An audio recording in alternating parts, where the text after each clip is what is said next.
안녕하세요. 반갑습니다. 오늘은 지난 영상에 이어서 이제 MP 주가 기업 가치에 대해서 한번 살펴보도록 하겠습니다.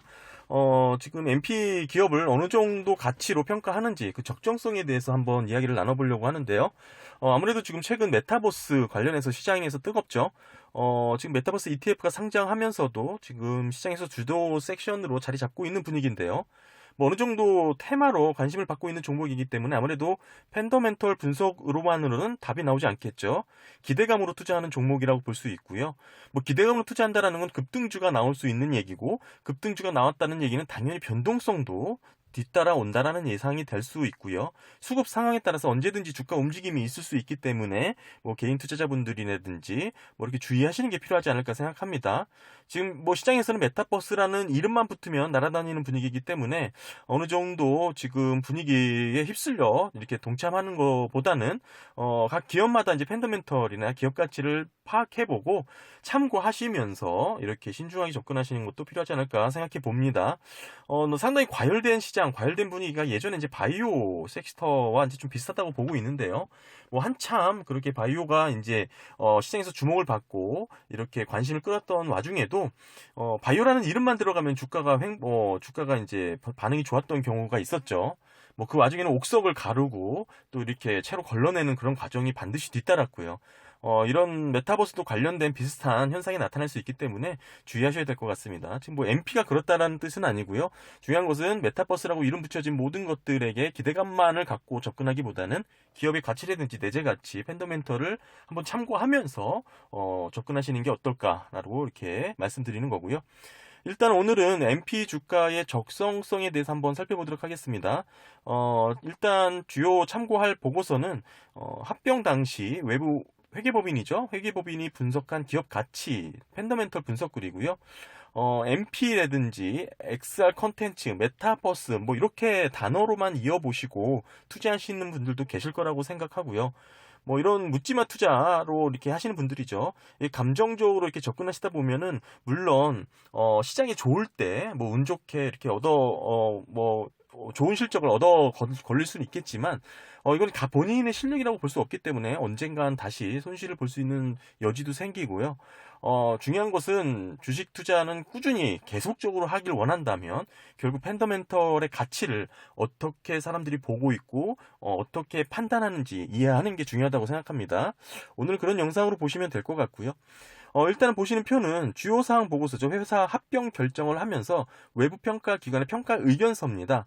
그러니까 외부 회계법인이 지금 우리 NT에 대한 기업에 대해서 이렇게 평가를 한 글입니다. 지금 보시면 관심 있어 하는 이 XR 콘텐츠죠. 기업의 매출 비중 보시면 어떻게 돈을 벌고 있는지 비중을 보는 겁니다. MP는 기본적으로 광고 전시 사업이죠. 광고 회사입니다. 광고 전시 사업이 베이스 기업이고요. 2020년 매출액이죠. 영업 수익은 222억 원을 기록했고요. 이 중에 광고 수익이 221억 원입니다. 뭐 임대 수익 조금 있고요. 우리가 메타버스라고 관련해서 주목해야 될 부분이 XR 콘텐츠 수익인데요. 2020년 35억 원 이렇게 기록했습니다. 지금 현재 실적은 미비하지만 앞으로 뭐 좋아질 것이다. 뭐 이런 기대감이 시장에서 반영된 것이고요. 뭐 간단하게 그 사업군별로 설명을 드리면 오프라인 B는 소비자가 직접 체험하는 광고입니다. 뭐 오프라인에서 소비자가 체험하는 광고 형태고요. 온라인 B는 당연히 디지털 온라인 광고고요. XR 콘텐츠는 이 온라인 B에서 어느 정도 확장된 개념인데 실감나는 광고 콘텐츠를 제작한다. 뭐 이렇게 영상을 제작한다. 이렇게 보시면 될 것 같습니다. 다음 표는 이 추정 실적입니다. XR 콘텐츠 매출이 2020년 35억 원이었는데요. 21년 99억 원, 상당히 점프업을 하죠. 2022년은 131억 원 기록할 예정이라고 추정했고요. 2023년 160억, 2024년에 가서 183억 원, 뭐 이렇게 추정을 했습니다. 뭐 2024년 기업의 전체 매출은 509억 원을 뭐 예상했고요. 중요한 것은 메타버스로 관심을 받고 있는 기업이지만 전체 매출 중 이 메타버스랑 관련된 XR 콘텐츠의 매출 비중이 36%밖에 되지 않다라는 것이죠. 그마저도 2024년 예상 실적을 기준으로 말씀드리는 겁니다. 이 자료는 회사가 제출한 매우 긍정적인 자료이기 때문에 어느 정도 감안하셔야 될 부분이라고 생각하고요. 외부 회계법인이 추정한 부분이기 때문에 사실상 이보다 더 높은 실적을 기대한다라는 것은 어렵지 않나 이렇게 개인적으로 생각하고 있습니다. 더불어서 이 오프라인 비광고 수입이 중요한 것은 코로나 회복 이후로 빠르게 개선될 것이라고 전망한 것이죠. 광고 수익이 늘어날 것이다. 뭐 이렇게 본 것입니다. 줄곧 기업은 이제 광고 시장이 계속해서 성장하고 있으니까 MP 이 광고 회사도 성장률이라든지 전망치가 뭐 계속해서 좋아질 것이다. 이런 논리를 피고 있고요. 결론적으로는 2020년 추정 실적까지 기업의 64% 매출 비중은 광고에서 나오고 있다. 이게 이제 포인트가 될 수 있습니다. 주요 매출원이 뭐 광고라는 것이죠. 온라인 광고가 됐든 인터넷 광고가 됐든 어찌됐든 우리가 광고회사라는 시각을 갖고 접근하는 베이스가 좀 필요하다라고 볼 것 같고요. 지금 중요한 XR 컨텐츠 사업 부분에 대해서만 좀 살펴보겠습니다. 보시는 것처럼 주목을 받고 있는 이유가 메타버스로 주목을 받고 있는 이유가 이 XR 컨텐츠 때문인데요. 추정 실적과 성장률만 보시면 폭발적이긴 합니다. 그렇긴 하지만 전체 매출 비중으로 봤을 때는 뭐 그렇게 큰 포션을 차지하고 있지는 않고요. 물론 메타버스 실적이 없는 기업들도 있죠. 뭐 그보다는 좋지 않냐, 뭐 낫지 않냐 이렇게 반문하시는 분들도 계실 테지만 어차피 기대감으로 투자를 하는 거라면 차라리 메타버스 비중이 더 많은 메타버스에 집중하는 기업에 투자하는 게 논리적으로 맞지 않나라고 생각하고 있습니다. 뭐 합병 당시 MP가 제출한 사업 분석 보고서를 기준으로 회계법인이 추정한 매출액이기 때문에 기업 입장에서는 가능성 있는 실적을 모두 제출했고 그렇기 때문에 이 실적 이상으로 기대하기는 상당히 어렵다. 이렇게 저는 평가하고 있습니다. 2020년 매출액은 222억 원이었는데요. 현재 기업의 시총은 5,140억 원입니다. PSR, 주가 매출 비율이 무려 23배를 넘어섰어. 상회하고 있죠? 엄청나다고 볼 수 있는 겁니다. 상장사들 PSR이 높아야 3배, 뭐 10배 상회하면 고평가 논란이 많이 나오는데요. 무려 지금 MP 같은 경우는 23배입니다. 게다가 2024년 매출액 추정 509억 원으로 놓고 봤을 때 그래도 PSR이 10배를 상회하게 되는데요. 뭐 개인적으로 상당히 너무 높다 이렇게 볼 수 있고요.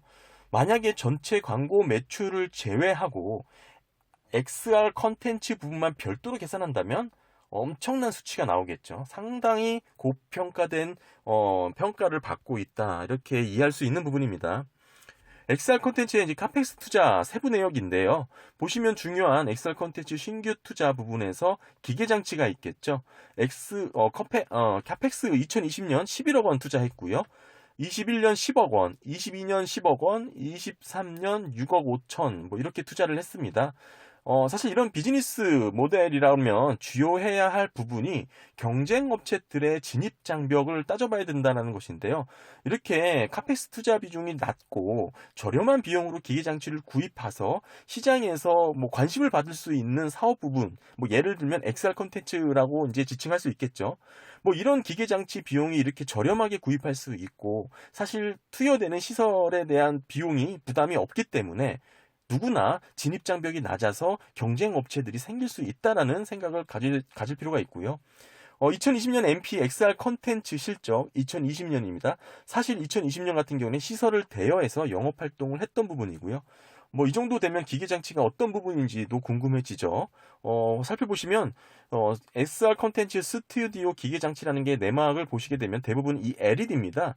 LED 뭐를 갖고 이렇게 영상을 찍는 것으로 이제 볼 수 있겠죠. 그렇다면 XR 콘텐츠 MP의 가치를 한번 어떻게 산정했는지 한번 살펴보겠습니다. 합병 당시 회계법인이 기업 가치를 어떻게 계산했는지 일단 수익 가치로 평가를 했는데요. 제가 자주 사용하는 DCF 현금흐름 할인법을 사용했습니다. 뭐 DCF에서 중요한 게 이제 외익인데요. 가정평균 자본 비용이죠. 기업의 외익을 11.47%로 계산했습니다. 뭐 리즈너블하다고 볼 수 있는데요. 사실 저 같으면 개인적으로 좀 더 사이즈 프리미엄을 적용해서 외익을 13% 수준까지 높였을 거라고 생각합니다. 그 정도가 적당하다고 보고요. 뭐 여기서 지금 기업 회계법인 평가했던 이 지금 DCF 외익 계산 방식에서 굳이 문제점을 찾자면 저는 이 베타 값이 너무 낮다고 이렇게 말씀드리고 싶습니다. 현재 베타 값을 0.9774로 적용했는데요. 이 의미는 시장보다 변동성이 적다는 의미죠. 현재 기업은 광고 기업이 아닌 메타버스 기업으로 평가를 받고 있는 것임에도 불구하고 지금 베타 값을 0.9774 뭐 1하고 가깝긴 하지만 적어도 1 이상은 나와야 된다고 저는 생각합니다. 시장하고의 변동성이 시장보다 적다라고 보기에는 상당히 이해하기 어려운 부분이죠.